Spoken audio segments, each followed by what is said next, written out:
Digital transformation. There is one model that I want to use specifically because I think that it's reasonably detailed. It has um, a lot of detail, and it covers a number of aspects that you might want to consider when you are going digital and when you are crafting your own policy. I'd like to share with you this picture here. Are you able to read what's on my screen? Just confirm. Yeah. If you can do me a favor, please. Thank you very much. In short, uh, and I hope that you have a piece of paper and a pen. If not, borrow from your child or from your neighbor in the next house. I'm just kidding. All right. So I'd like you to draw, if you can, for me, because if you notice on the slide, this detail does not come out. And I want to discuss this detail one point at a time. So if you could help me draw a circle and another circle and another circle, and you notice that all three circles touch each other.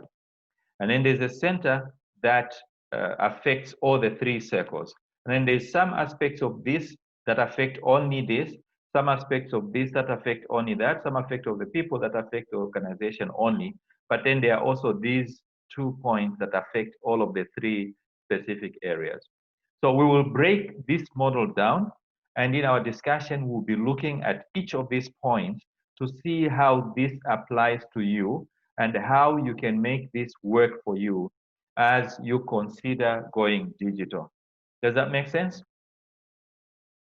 I know you're still drawing, so I'm asking you to use the same hand to confirm.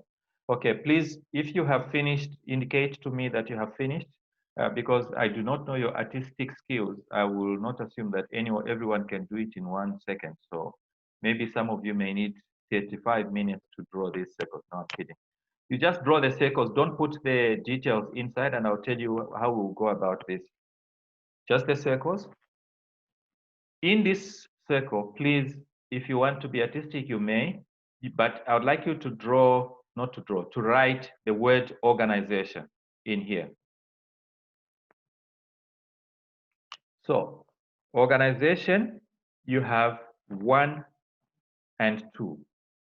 You can write organization and just put 1, 2, and then we'll discuss these later because you may not have space and we may not have the time to do that. In here, please, if you could write culture. And then below that, if you can write 5 and 6, just the numbers 5 and 6. I will give you a copy of the actual article. This was done by Deloitte. So when I give you the slides, I also give you this particular handout. So you'll be able to see it in detail then. But for the purposes of learning now, if you could just write in short form. Here, if you may, between organization and culture, there is an overlap. And there are 2 points that we will be talking about, which is number 3 and number 4. Is everybody following what we are doing? Okay, okay, everybody following. Thank you very much. Move with me to this circle here on the left and put there people. And as we would say in the Caribbeans and in Guyana too, persons. All right. And within here, there are 2 specific points that relate to people alone. And that is point number 9 and point number 10. Done? And then you have an overlap between people and culture. And that is point number 7 and point number 8. So you just write the number 7 and number 8. So when you see the detailed one, or as we discuss them, you can relate this drawing to the detailed comments that we will be making as we proceed. So you also see there is a relationship or an overlap between the organization and the people. And you have 2 points here, which is point number 11 and point number 12.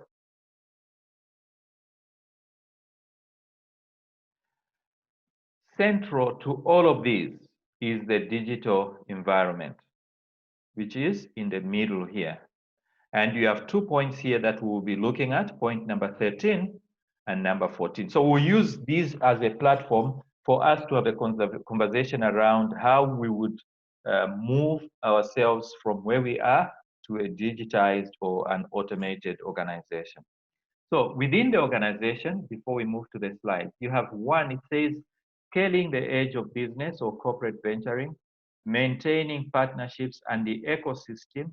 And then in between here, we have innovating beyond products and leveraging open business models, dealing with the immune system and envisioning future environment, experimenting continuously.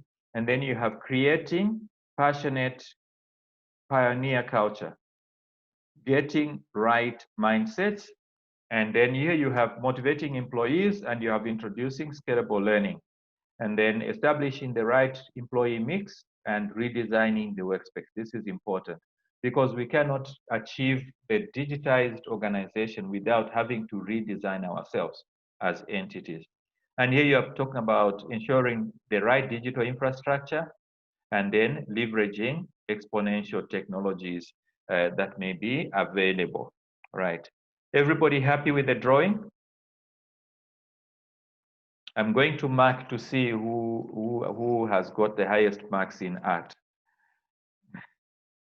All right, let me go back to the slides now. And I think we are here. Yeah, all right, okay. So we will look at all of those 14 points. And if you can relate those 14 points when we get there to the diagram, it will make more sense. It will make, hopefully, our understanding easier for you.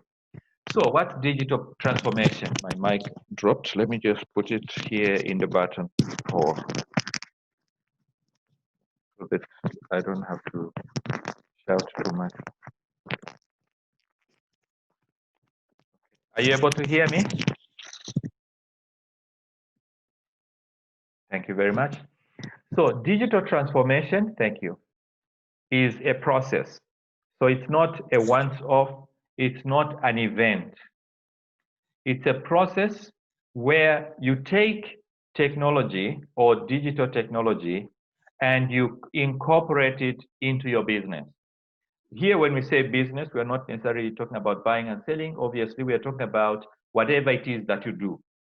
So within the HR sphere, this means incorporating digital technology to improve how, one, we run the department and how we help the organization improve how we do business using technology. You remember, even though they may not understand it, they may not appreciate it, they may not, what's the word? They may not confess it. HR is the bedrock of any organization, without a doubt. And I don't make any apologies for that. HR is the bedrock. Without HR, nothing happens. So HR is the bedrock. And if we become so influential within these organizations and we help our organizations digitize, everybody else will benefit. The whole organization will benefit from our understanding and our migration into the auto world. Auto as in okay, it may mean motor vehicles, but I meant automatic. This is the framework that we will be looking at. Deloitte, it was published in 2007. And they call it the Human Capital Trends Report. It's about human resources taking up the dual challenge. And this dual challenge is, on the one hand, transforming your own human resource transformation operations rather. We talked about earlier your recruitment processes, your onboarding processes, your performance management processes, your whatever else you do processes as human resources, the management, on the admin side, your management of leave, the management of all of those things that you do within the human resource, employee staff development, recruit. I already talked about recruitment. So all of these functions can easily be performed electronically. Well, not all, most of them. I think that's a fair statement to make. This is on the one hand. On the other hand, as human resource, you will be transforming the workforce and the way work is done. Can you see now this one? On the other days, we were blaming everybody else about how they, look down on us or how they do not appreciate what we do. They do not see the importance and value we bring on board. Here, we are looking more about taking up the mantle ourselves, taking up the role ourselves as human resource practitioners and pushing, or managers for that matter, and helping the rest of the workforce to digitize.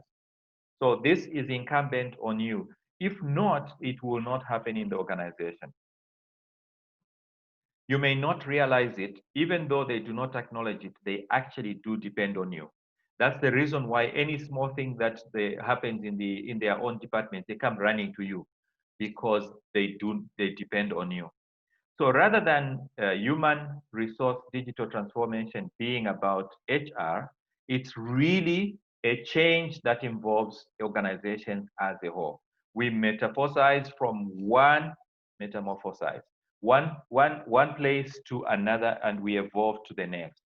At least it should be in order for us to remain successful, to remain competitive, and to remain relevant. Otherwise, we will remain redundant. Like I said, we would remain like a dead wood. It exists, but it's dead.